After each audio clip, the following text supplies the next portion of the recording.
Donald ট্রাম্পের সমস্ত দম্ভকে চূর্ণ করে দিয়ে যুক্তরাষ্ট্রের অত্যন্ত আধুনিক একটি রণতরীতে চোখের পলকে আক্রমণ চালিয়েছে ইরান।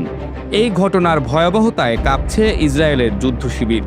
বিশ্লেষকরা বলছেন, কল্পনার চেয়েও ভয়াবহ ক্ষিপ্রতা নিয়ে আক্রমণ চালাচ্ছে ইরানের আইআরজিসি।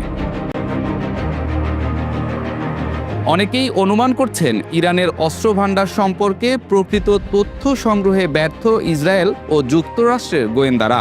তারা হয়তো ভেবেছিল একদিনের আক্রমণেই কাবু হয়ে পড়বে ইরান, কিন্তু তাদের সব জল্পনা কল্পনার অবসান ঘটিয়ে স্থল, নৌ ও আকাশপথ দাপিয়ে বেড়াচ্ছে ইরানি সেনারা। ইরানের কদর 380 ব্যালিস্টিক মিসাইল কিভাবে এত শক্তি নিয়ে একটা রণতরী ধ্বংস করতে পারে সে হিসেব মেলাতে পারছে না পেন্টাগন। শুরুতে অনেকেই হয়তো ভেবেছিল ইরান শুধু ফাঁকা বলি দিচ্ছে, কিন্তু বিশ্লেষকরা এখন দেখছেন ইরান নিজেদের যতটা শক্তিশালী বলে এতদিন ধরে গণমাধ্যমে প্রচার করে আসছিল, তারা তার চেয়েও অনেক বেশি শক্তিশালী। এই মুহূর্তে আরব সাগর এবং হরমুজ প্রণালীর আশেপাশে যুক্তরাষ্ট্রের একাধিক নৌবহর মোতায়েন রয়েছে। সামরিক সূত্র অনুযায়ী সেখানে অবস্থান করছে যুক্তরাষ্ট্রের নিমিটস শ্রেণীর বিমানবাহী রণতরী ইউএসএস আব্রাহাম লিঙ্কন আই। এর সঙ্গে রয়েছে একাধিক গাইডেল মিসাইল ডেস্ট্রয়ার। এছাড়াও ওই অঞ্চলে টহলে আছে littoral combat ship USS Tulsa আই। একই সময় হরমুজ প্রণালীর কাছাকাছি এলাকায় অবস্থান করছে ইউএসএস মিকায়েল মার্ফি ও ইউএসএস মিস্টার ডেস্ট্রয়ার।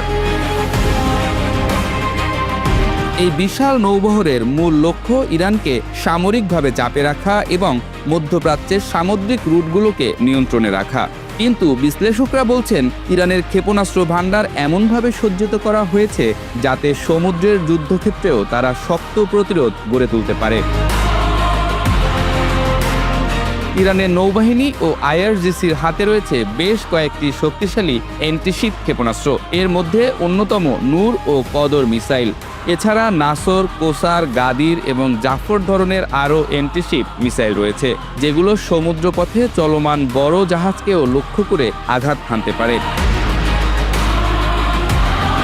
এছাড়া সামরিক মহলে সবচেয়ে বেশি আলোচিত ইরানের খালিজ ফার্স নামের অ্যান্টিশিপ ব্যালিস্টিক মিসাইল। এই ধরনের মিসাইল বিশেষভাবে ডিজাইন করা হয়েছে সমুদ্রে চলমান লক্ষ্যবস্তুতে আঘাত করার জন্য। বিশ্লেষকদের মতে, এমন ক্ষেপণাস্ত্র ব্যবহার করা হলে বড় যুদ্ধজাহাজের জন্য তা বড় ধরনের হুমকি হয়ে উঠতে পারে। মধ্যপ্রাচ্যের চলমান সংঘাতে সমুদ্র এখন নতুন এক যুদ্ধক্ষেত্রে পরিণত হয়েছে।